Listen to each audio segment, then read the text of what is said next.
नमस्ते। कभी सोचा है कि क्या विज्ञान और आध्यात्मिकता ये दोनों एक ही सिक्के के दो पहलू हो सकते हैं?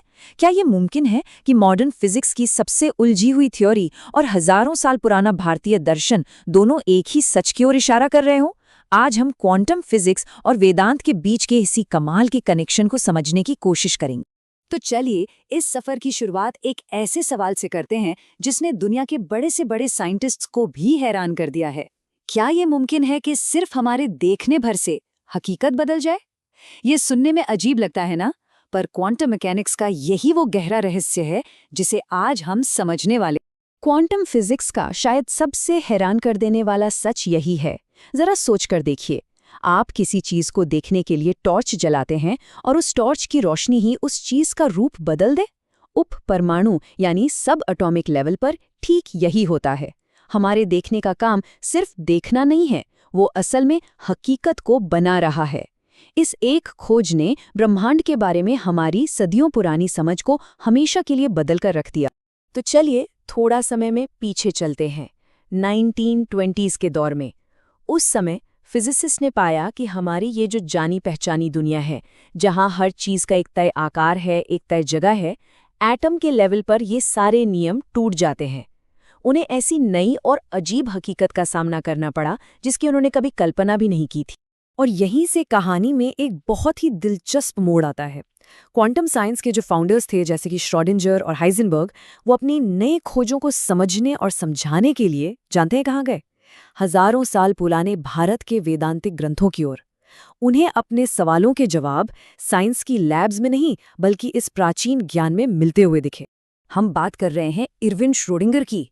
वो सिर्फ एक नोबेल प्राइज जीतने वाले फिजिसिस्ट नहीं थे, बल्कि एक ऐसे थिंकर थे जिन्होंने साइंस और स्पिरिचुअलिटी के बीच एक पुल बनाने की कोशिश की। वो उपनिषदों को बहुत गहराई से पढ़ते थे, क्योंकि उन्हें लगा कि ये पुराने ग्रंथ उसी हकीकत की बात कर रहे हैं जिसे वो अपने एक्सपेरिमेंट्स में देख रहे थे। श्रोडिंगर के अपने शब्द देखिए, वो कितने साफ तौर पर अपनी साइंटिफिक सोच को वेदांतिक फिलॉसफी से जोड़ रहे हैं। उन्होंने कहा कि चेतना यानी कॉन्शियसनेस एक ही है, कई नहीं। मतलब हम सब चेतना के लेवल पर एक ही हैं। और ये आइडिया, उन्होंने साफ कहा, सीधे उपनिषदों से आता है। तो पहली और सबसे बड़ी समानता क्या है इन दोनों में? ये सब कुछ चेतना के रोल के बारे में है। मतलब क्या हमारी चेतना सिर्फ दुनिया को देखती है या फिर उसे बनाती भी है? यहाँ हम दो बहुत पावरफुल आइडियाज को आमने सामने रख रहे हैं। एक तरफ है साइंस का ऑब्जर्वर इफेक्ट, जो कहता है कि देखने का एक्शन देखी जाने वाली चीज को बदल देता है। और दूसरी तरफ है वेदांत का साक्षी का कॉन्सेप्ट, यानी वो चेतना जो बस देखती है। क्या ये दोनों एक ही चीज की तरफ इशारा कर रहे हैं? देखिए, साइंस के मुताबिक जब तक किसी पार्टिकल को देखा नहीं जाता, वो एक ही समय में हर मुमकिन जगह पर मौजूद होता है, एक लहर की तरह। लेकिन जैसे ही उसे देखा जाता है, वो ढहकर एक जगह पर एक पार्टिकल के रूप में दिखने लगता है। मतलब हमारे देखने का काम संभावनाओं के सागर को एक ठोस हकीकत में बदल देता है। और कमाल की बात यह है कि ठीक यही आइडिया वेदांत में भी है। वेदांत के अनुसार ये पूरा ब्रह्मांड दृश्य है, यानी जिसे देखा जा सकता है। और किसी भी दृश्य को अस्तित्व में आने के लिए एक दृक् यानी देखने वाले की जरूरत होती है। इसका मतलब साफ है, चेतना सिर्फ एक पैसिव दर्शक नहीं, बल्कि हकीकत को बनाने में एक एक्टिव पार्टनर है। ठीक है, अब हम दूसरी बड़ी समानता की तरफ बढ़ते हैं। ये आइडिया कि हम जो ये अलगाव और डाइवर्सिटी देखते हैं, अलग अलग लोग, अलग अलग चीजें, क्या ये सब सिर्फ एक भ्रम है? अब हम दो और जबरदस्त आइडियाज को देखते हैं।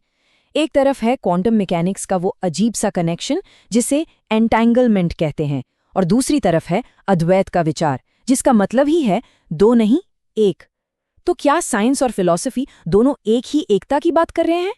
आइंस्टाइन ने इसे spooky action at a distance, यानी दूर से होने वाली डरावनी क्रिया कहा था। जरा सोचिए, दो पार्टिकल्स हैं जो जादुई तौर पर जुड़े हैं। एक को यहां देखा तो उसी पल, चाहे दूसरा पार्टिकल ब्रह्मांड के दूसरे कोने में ही क्यों ना हो, वो भी बदल जाएगा इंस्टेंटली। ये क्वांटम एंटैंगलमेंट है जो ये साबित करता है कि ब्रह्मांड में एक गहरा अनदेखा कनेक्शन है। ये तो ऐसा लगता है जैसे वेदांत के अद्वैत विचार का कोई साइंटिफिक प्रूफ मिल गया हो। वेदांत भी तो यही सिखाता है कि मैं और ये दुनिया के बीच जो अलगाव हम महसूस करते हैं, वो बस एक माया है, एक भ्रम। असल में सब कुछ एक ही परम हकीकत का हिस्सा है, जिसे ब्रह्म कहते हैं। और अब हम आते हैं सबसे आखिरी और शायद सबसे गहरी समानता पर। क्या ये दुनिया, जिसे हम इतना ठोस और असली मानते हैं, सच में एक तरह का भ्रम है? यहाँ हम दो और आइडियाज को आमने सामने रख रहे हैं। एक तरफ फिजिक्स में मैटर की वो दोहरी प्रकृति, जो कभी लहर है तो कभी पार्टिकल, और दूसरी तरफ वेदांत का ये विचार कि दुनिया का जो ये रूप है वो एक भ्रम है, मिथ्या है। क्या ये दोनों विचार एक ही सच की ओर इशारा कर रहे हैं? देखिए, जिसे हम ठोस मैटर या पदार्थ समझते हैं वो असल में ठोस है ही नहीं। क्वांटम फील्ड थ्योरी कहती है कि पार्टिकल्स एक गहरी एनर्जी के समुद्र में बस कुछ पल के लिए उठने वाली लहरों की तरह हैं। असलियत वो समुद्र है, लहरें तो बस उसका एक कुछ देर का रूप है। और कमाल देखिए, वेदांत में माया के कॉन्सेप्ट को समझाने के लिए बिल्कुल यही तर्क दिया जाता है। जैसे एक सोने का कंगन, वो असल में क्या है? सोना। कंगन तो बस उसका एक टेम्पररी नाम और रूप है। ठीक उसी तरह फिजिक्स में पार्टिकल्स एक फील्ड की टेम्पररी लहरें हैं। रूप बदलता रहता है, पर जो असलियत है वो एक ही रहती है। तो अगर हम इसे समेटें तो हमने 3 कमाल की समानताएं देखी हैं। पहला कि चेतना हकीकत को आकार देती है। दूसरा कि ये जो अलगाव हम देखते हैं वो एक भ्रम है। और तीसरा कि जिसे हम ठोस पदार्थ समझते हैं वो वैसा है नहीं। ये वो आइडियाज हैं जो हजारों साल पहले ऋषियों ने दिए थे, और आज साइंस भी उन्हीं नतीजों पे पहुंचता दिख रहा है। तो इन सब का मतलब क्या निकलता है? क्या साइंस और वेदांत दो अलग-अलग रास्ते हैं जो एक ही मंजिल की ओर जा रहे हैं? यहाँ एक जरूरी फर्क समझना होगा। फिजिक्स जो है वो बाहरी दुनिया को जांचती है मैथ्स और एक्सपेरिमेंट्स के जरिए, और वेदांत भीतरी दुनिया को जांचता है ध्यान और आत्मचिंतन के जरिए। एक बाहर देख रहा है, दूसरा अंदर, लेकिन ऐसा लगता है कि दोनों एक ही परम सत्य की खोज कर रहे हैं। और हम इस चर्चा को महान फिजिसिस्ट सर जेम्स जीन्स के इस गहरे कथन के साथ खत्म करते हैं।